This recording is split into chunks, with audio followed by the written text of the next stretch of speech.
친정길은 참되 갈대 앱뺀 길도 신 벗어 들고 새 날듯이 간다라는 속담이 있어요. 지금이야 여러분 친정이 뭐 얼마든지 갈 수 있죠. 마음 먹으면 아무 때나 갈 수 있고. 근데 예전에는 달랐어요. 출가 외인. 그래서 한번 일단 시집 가면 죽더라도 시집에서 죽어서 시집 귀신이 되어야 된다. 뭐 이런 것들이 그 당시의 생각이었거든요. 그러니까 얼마나 그 친정집을 그리워하겠어요. 사랑하는 부모님, 형제들, 또 어릴 적에 함께 자랐던 친구들 그립고 보고파도 그저 둥근 달을 쳐다보며 눈물 흘리며 그리워했을 뿐 친정을 간다, 이것은 쉽지 않은 일이었습니다. 그런데 그때 그 그리운 친정을 이제 가게 된 거예요. 그러니까 여러분 얼마나 기쁘겠어요. 친정으로 가는 그 길, 세상 어느 길보다도 설레고 즐거운 길이 아니었을까요?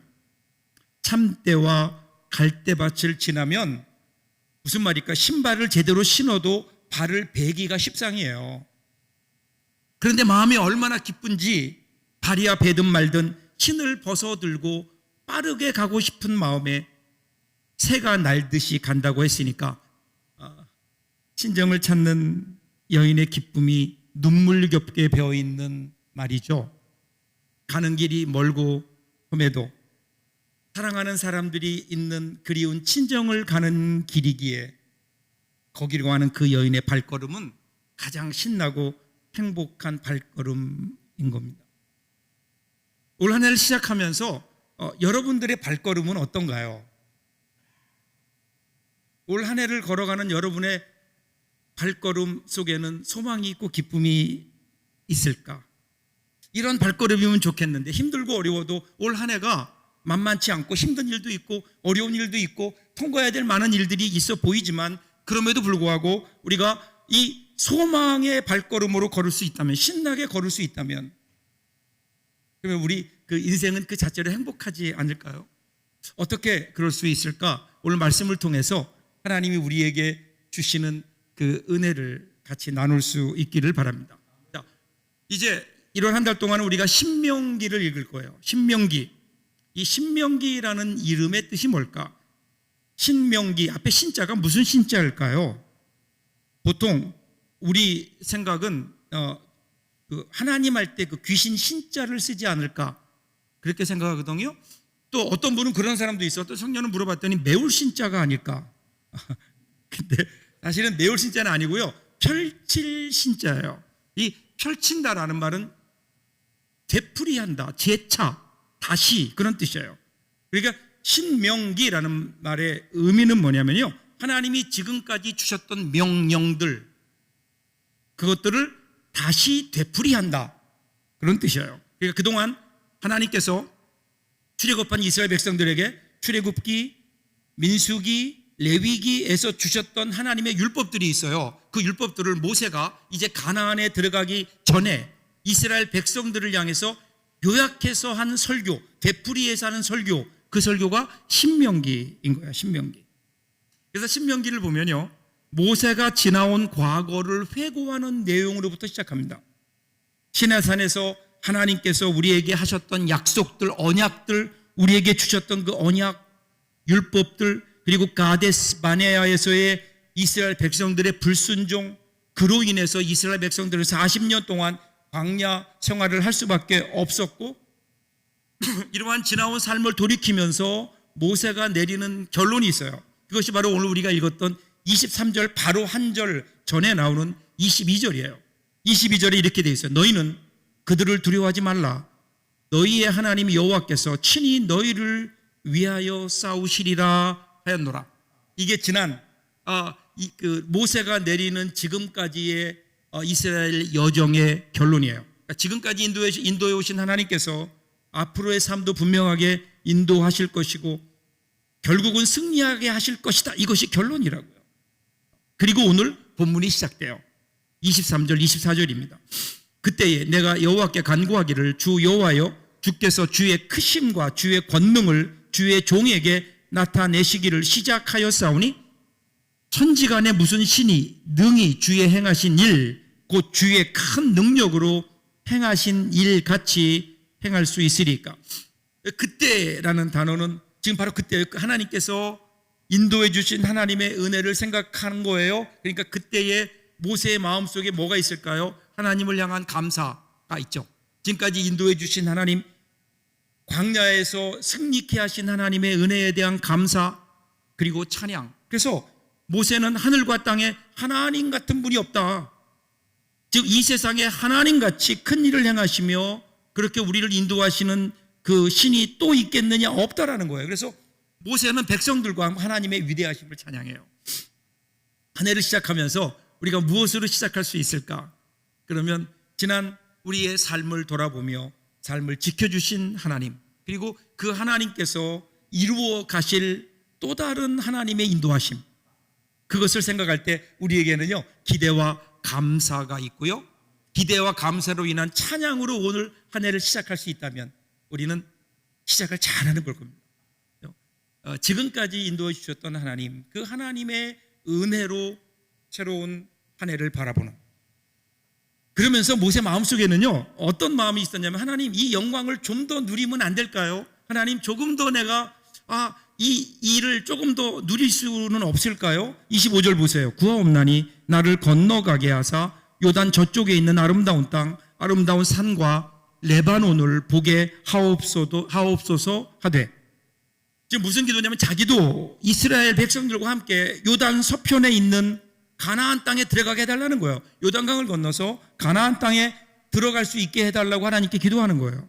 이 가나안 땅이 어떤 땅이죠? 하나님께서 믿음의 조상이었던 아브라함, 이삭, 야곱에게 주시기로 약속하셨던 The Promised Land, 그 하나님의 약속의 땅을 직접 한번 저도 밟고 싶습니다라고 하나님께 자기의 속내를 내비치는 거예요. 하나님 여기까지 왔는데 제가 그 땅을 한번 밟고라도 죽어야 되지 않겠습니까? 모세가 왜 이런 기도를 할까요? 이런 기도를 하는 이유는요, 모세는 자신이 가나안에 들어가지 못한다는 사실을 이미 알고 있어요. 여기까지. 근데 너무 아쉬운 거예요. 나는 가고 싶은데, 가도 될 것 같은데, 그런데 하나님은 분명하게 여기까지다, 아니다라고 말씀하시는 거예요. 그러니까 지금 하나님의 뜻과 나의 뜻이 대치되고 있죠. 저는 오늘 이 모세의 기도를 보면서 예수님의 겟세마네 동산의 기도가 생각이 났어요. 십자가, 내 이름은 십자가를 지셔야 되는 예수님. 그런데 예수님이 그날 밤에 겟세마네 동산에 올라가시잖아요. 가서 뭐라고 기도하시죠? 아버지여, 가능하면 이 잔을 나에게서 지나가게 하옵소서. 십자가의 고난을 옮겨달라고.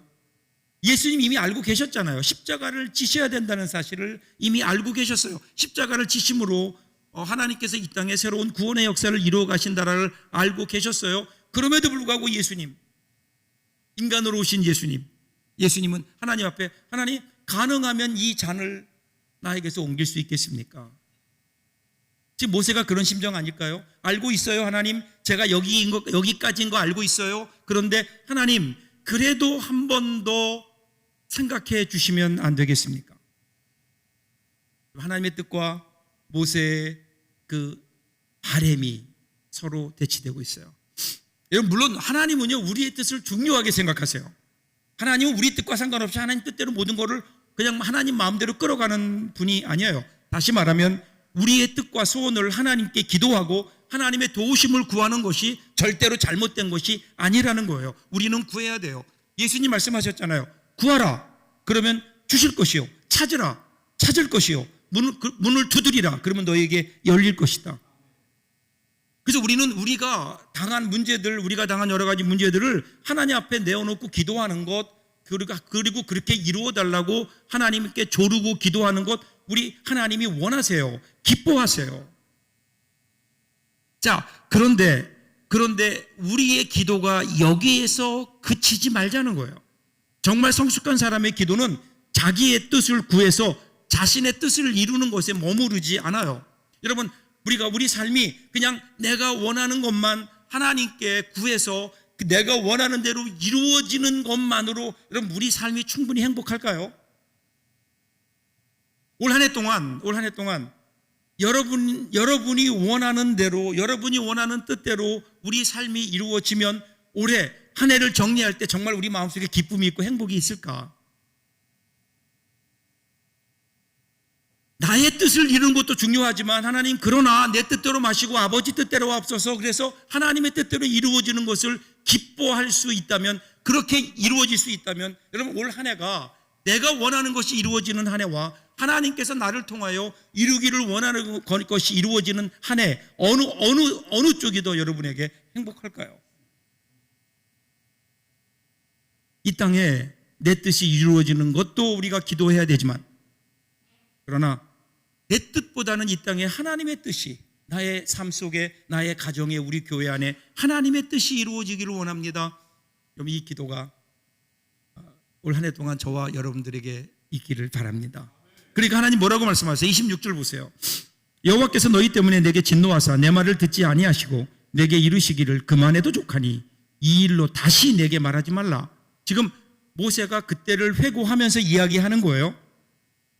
자기가 하나님께서 모세를 가나안 땅에 들어가지 못하게 하신 이유를 얘기해요. 그 이유가 뭐예요? 너희의 연고로 내게 진노하셨다 이렇게 얘기해요. 쉽게 말씀드리면 야 내가 못 들어간 이유가 뭔지 알아? 너희들 때문이야 이렇게 얘기하는 거예요.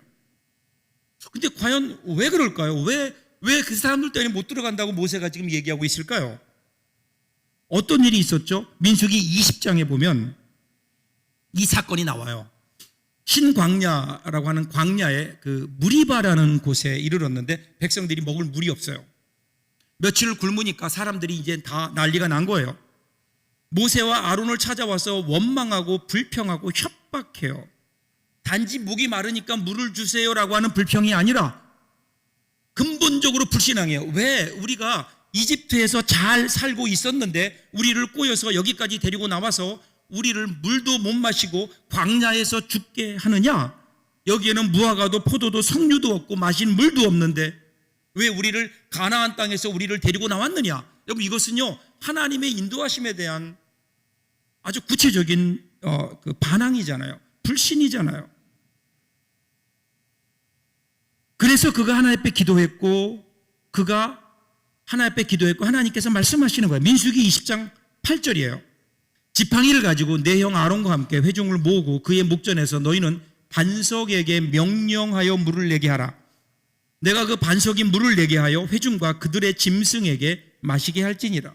하나님은 그 이야기를 들으시고 기도를 들으시고 그래? 그러면 야, 물이 없으니까 힘들지 불평하지 그러니까 물을 주어라 그런 거예요. 너에게 물을 주는데 여기 있는 반석에게 명령해서 물을 내게 해라 그런 거예요. 그런데 이때 모세의 마음이 굉장히 상했던 것 같아요. 아니 지금까지도 하나님의 은혜로 살아왔는데 근데 이제 이 정도 됐으면 그동안 하나님의 은혜로 그만큼 우리 은혜를 받았으면 이제는 좀 변할 때도 되지 않았냐는 거예요. 근데 어떻게 똑같이 이스라엘 백성들은 자기에게 조금만 불평하면 왜 우리를 이집트에서 데리고 나왔느냐? 여기서 죽게 하려고 하느냐? 이러면서 하나님을 계속해서 모세와 하나님을 향해 불평을 하니까 모세가 그의 분노가 극에 달했던 것 같아요. 그래서 우리가 너희를 위하여 이 반석에서 물을 내랴. 내가 이런 너희들에게 이 물을 주어야 되느냐? 화가 난 거예요. 그래서 하나님께서는 어떻게 해요? 명령하라. 그랬는데 바위를 2번을 쳤어요. 그것도 세게 쳤어요. 그랬더니 어떻게 해요? 물이 나왔어요. 그래서 사람들과 짐승들이 마실 수 있었어요. 자, 문제가 해결됐어요. 자, 그런데 하나님은 이 사건을 다르게 보시는 거예요. 12절을 보세요. 민수기 20장 12절이에요. 여호와께서 모세와 아론에게 이르시되 너희가 나를 믿지 아니한 고로 이스라엘 자손의 목전에서 내 거룩함을 나타내지 아니한 고로 너희는 이 회중을 내가 그들에게 준 땅으로 인도하여 드리지 못하리라 하시니라. 하나님은 이 사건 때문에 모세를 가나안 땅에 못 들어가게 하세요. 이유가 뭐예요? 너희가 나를 믿지 않았다. 모세 아론에 너희 믿지 않았고 거룩함을 나타내지 않았다. 이게 무슨 뜻일까요? 여러 가지 복잡한 일이 있을 거예요. 어떤 분들은 바위를 명하라 그랬는데 2번 쳐서 그랬다. 그런데 그 2번 반석을 쳤다고 못 들어갔을까? 중요한 것은 여기 믿지 않고 거룩함을 나타내지 아니했다 이 말이에요. 이게 무슨 뜻일까요? 여러분 이집트에서 이스라엘 백성들을 구해낸 분이 누구예요? 모세가 아니에요. 하나님이에요. 홍해를 가른 것도 하나님. 광야에서 이스라엘 백성을 이끌어 가신 것도 모세가 아니라 하나님. 모세는 단지 그 하나님의 음성을 듣고 하나님의 말씀을 따라 순종하고 따랐을 뿐이에요. 모든 것이 하나님의 은혜였고 하나님이 하신 일이에요. 그런데 모세는 지금 무리바에서 잠시 자신이 이 하나님의 도구라는 사실을 망각했어요. 마치 자기가 하는 것처럼, 자기의 능력으로 하는 것처럼.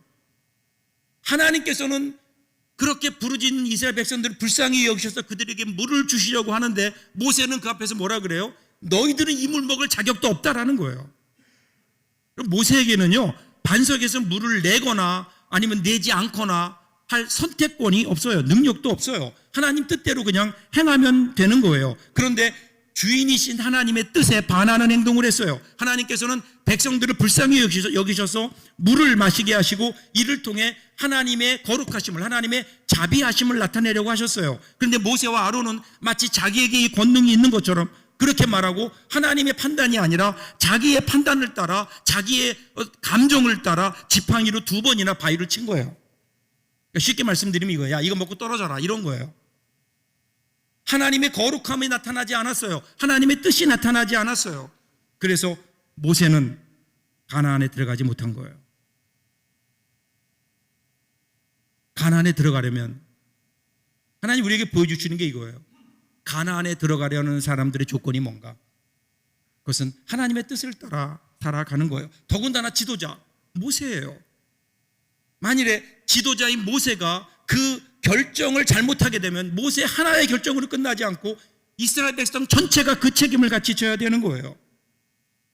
올 한 해 우리가 어떻게 살아야 될까? 그러면 이 하나님의 뜻대로 좀 살 수 있으면 얼마나 좋을까?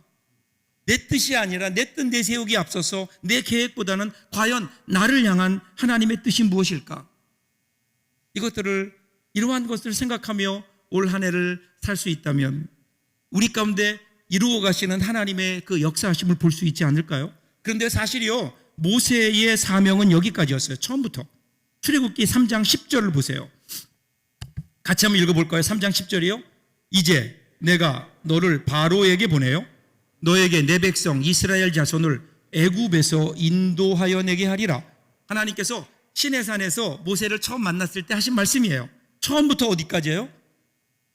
이스라엘 자손을 애굽에서 인도하는 것이었어요.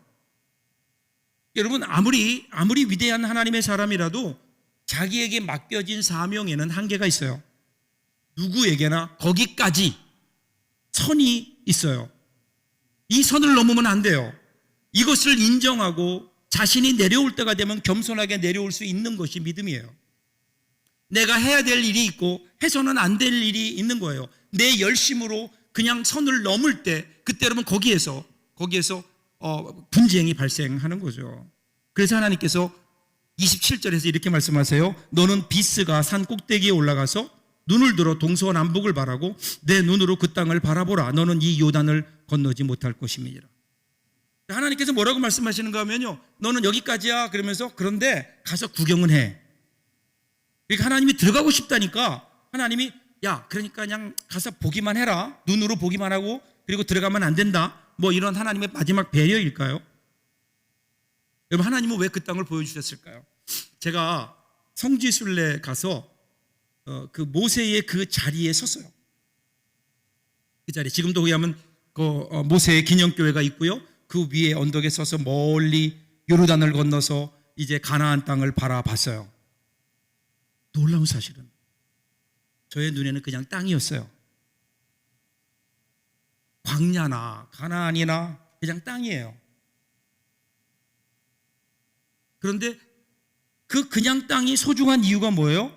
하나님의 약속이 있는 땅이었다는 거죠. 만약에 하나님의 약속이 없는 가나안 땅, 하나님이 함께 하시지 않는 가나안 땅, 무슨 의미가 있겠어요? 하나님이 계시지 않는다면 그냥 그건 땅이에요. 여러분, 성경에 자세히 기록되어 있지 않지만 그런데 꿈에도 그리던 가나안을 막상 보고 나니까 모세도 저와 같은 마음이 아니었을까? 뭔가 특별한 땅일 줄 알았는데 그렇지 않다는 거예요. 그냥 땅이에요, 땅. 그게 중요한 것은 뭐예요? 하나님의 약속인 것이지 땅이 아니구나. 그럼 모세가 이것을 깨닫지 않았을까요? 여러분, 가나안이 어디예요? 하나님의 약속이 있는 땅이 가나안 땅 아니에요? 땅이 아니라 지명이 아니라 하나님의 약속이 있는 곳이에요. 하나님이 함께하는 곳이에요. 만일에 가나안에 들어갔다 하더라도 하나님과 함께하지 못한다면, 하나님이 그곳에 계시지 않는다면 더 이상 가나안이 아니에요. 더 이상 약속의 땅이 아니에요. 그런데 광야에 있더라도 하나님이 함께하시면, 여러분 그곳이 사실은 하나님의 약속이 있는 가나안이 아닐까요? 실제로 가나안에 들어간 이스라엘 백성들이 하나님을 떠나서 우상 숭배에 빠져요. 하나님을 떠나요. 그러니까 하나님이 더 이상 그들과 함께하지 않으세요. 하나님의 약속을 저버렸어요. 그러니까 어떻게 해요? 그들은 가나안을 잃어버려요. 바벨론의 포로로 잡혀가는 거예요. 그래서 이렇게 말씀하세요. 28절 공동 번역으로 제가 읽어볼게요. 너는 여호수아에게 너의 직책을 맡겨라. 그를 격려하며 용기를 넣어주어라. 여호수아야말로 이 백성의 앞장을 서서 내가 보는 땅에 건너가 그들에게 그 땅을 나누어 줄 자이다. 이제 너의 직책을 여호수아에게 넘기라는 거예요. 너의 뒤를 이어서 그가 그들을 가나안으로 인도할 것이다. 그리고 모세가 나중에 보면 이 말씀에 순종해요. 그런데 모세가 어떻게 이 명령 앞에 그렇게 순종할 수 있었을까? 26절을 다시 한번 보세요. 여호와께서 너희 때문에 내게 진노하사 내 말을 듣지 아니하시고 내게 이르시기를 그만해도 족하니 이 일로 다시 내게 말하지 말라. 여기서 저의 눈에 크게 들어온 단어가 있어요. 그만해도 족하니. 이 말이에요. 그만해도 족하니. 이 표현을 신약에 있는 표현대로 바꾸면 뭘까요? 사도 바울의 너의 은혜가 너에게 족하다. 그러니까 하나님이 지금까지 베풀어 주신 그 은혜만 해도 충분하다. 여기까지. 너는 지금 가나안 땅에 들어가고 싶지만 그것이 들어가지 못한다 하더라도 너를 향한 나의 은혜는 충분하지 않느냐. 하나님 베풀어 주신 은혜가 충분하다는 거예요. 어떤 은혜였을까요? 신명기 1장 31절이에요. 광야에서도 너희가 당하였거니와 사람이 자기의 아들을 아는 것 같이 너희 하나님 여호와께서 너희가 걸어온 길에서 너희를 아느사 이곳까지 이르게 하셨느니라. 저는 이 말씀이 너무 좋아요. 하나님이 이스라엘 백성들, 특별히 모세를요, 지난 광야 40년 동안의 삶을 어떻게 인도하셨는가 하면 안고 오셨다는 거예요. 마치 아버지가 아들을 안고 오는 것처럼 안으셨다라는 그 말이 저의 마음속에 크게 다가왔어요. 너희를 안으사. 여러분, 광야 생활이라는 게 만만치 않거든요. 고난의 연속이에요. 여러분, 그래서 그 다음에 이스라엘 백성들의 그 광야 생활을 보면요, 물을 구하지 못해서 모세에게 불평하는 모습이 나와요. 그 다음 장으로 넘어가면 배가 고파서 못 살겠다고 아우성칩니다. 마실 물이 없고 먹을 음식이 없으니까 아이들은 물을 달라고 엉엉 울고요. 짐승들은 픽픽 쓰러집니다. 이런 상황 속에서 이스라엘 백성들은 이성을 잃고 말아요.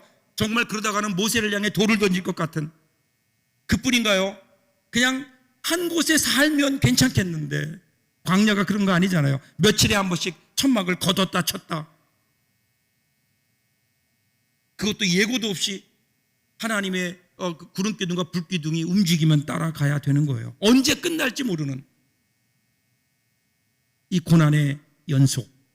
한마디로 그들이 경험한 광야 생활은 고달픈 나날이었어요. 그러니까 모두가 신경이 날카로울 수밖에 없겠죠. 그러니까 그 안에 분쟁이 그치지 않아요. 불안하고 힘들고 그리고 짜증스러운. 그런데 지금 모세는 뭐라고 얘기해요? 지난 삶을 돌아보니까 우리는 하나님이 우리를 품에 안고 오셨다라는 거예요. 죽지 못해 살아온 삶이 아니었다. 하루하루가 고된 삶이었지만, 그런데 모세의 삶은 하나님 품에 안겨서 이 광야를 지나왔다. 이것이 모세의 고백이에요. 그런 의미에서 모세는 하나님 품 안에 있었다고요. 그는 이미 가나안에 있었어요. 이스라엘 백성들은요, 가나안을 바라보며 가나안에 들어가면 뭔가 삶에 새로운 어떤 일들이 벌어지겠지라고 생각하고 가나안을 바라보며 살았는데, 모세는요 이미 가나안에 있었어요. 하나님과 함께 있었다고요. 가나안을 누리고 있었어요. 그러니까 백성들은 광야를 불평과 원망으로 살았지만 모세는 은혜와 감사로 살았던 거예요. 그저 바라보며 살았던 삶이 아니라 누리며 살아가는 삶. 중요한 것은 그러기에 오늘 우리의 한 해 동안의 삶이 무엇을 향해 가느냐라는 것도 좋지만 누구와 함께 있느냐, 누구와 함께 갈 것인가. 모세에게는요 주님과 함께하는 그곳이 가나안이었던 거예요. 모세가 이것을 깨달아요. 그래서 모세도 그렇게 고백하지 않았을까요? 성경에 자세히 기록되어 있지 않지만 하나님, 나의 은혜가 나에게 족합니다. 여기까지도 감사합니다. 사랑하는 여러분, 우리가 새해가 되면 꽃길만 걸으세요 이렇게 축복해요. 꽃길이 어떤 길일까요? 아름다운 길, 성공의 길, 편한 길, 꽃이 있는 길. 꽃길은요, 울퉁불퉁한 길이어도 진창길이나 오솔길이어도 꽃이 있으면 우리는 꽃길 그렇게 얘기해요. 오늘 우리 한 해가 걸어가는 길이, 한 해 걸어가는 길이 가시밭 길일 수도 있고요, 비바람이 몰아치는 길일 수도 있고요, 심지어는 어떤 죽음의 골짜기를 지나야 될 때도 있지만, 그런데 그것이 우리의 삶의 올 한 해가 우리에게 꽃길이 될 수 있는 유일한 길이 있다면 그것은 주님이 계시는 길 아닐까요? 주님과 함께하는, 주님과 함께 여행하는 삶, 그 길이 꽃길이 아닐까요? 주님과 대화하며, 주님과 찬양하며, 주님께 감사하며, 하나님의 뜻을 알고 하나님의 뜻대로 살아가는 그 길, 여러분, 그 길만큼 더 큰 꽃길이 어디 있을까요? 올 한 해 하나님 우리에게 이 길을 걸으라고 오늘 우리를 그 길로 초청하십니다. 우리 혼자 가는 외로운 길이 아니에요. 주님은 이미 그곳에 계세요. 우리를 그곳으로 부르세요. 나와 함께 올 한 해 이 2024년의 그 길을 함께 걸어보지 않겠느냐고 주님께서 우리를 초청하실 때, 그때 믿음으로 결단하고 주님의 손을 붙들고 올 한 해 동안 주님과 함께 가는, 함께 걸어가는 한 해가 된다면 올 한 해는 저와 여러분들에게 특별한 한 해가 되지 않을까요? 이 귀한 믿음의 결단이 저와 여러분들에게 있기를 주님의 이름으로 축복합니다. 기도하겠습니다. 조용히 하나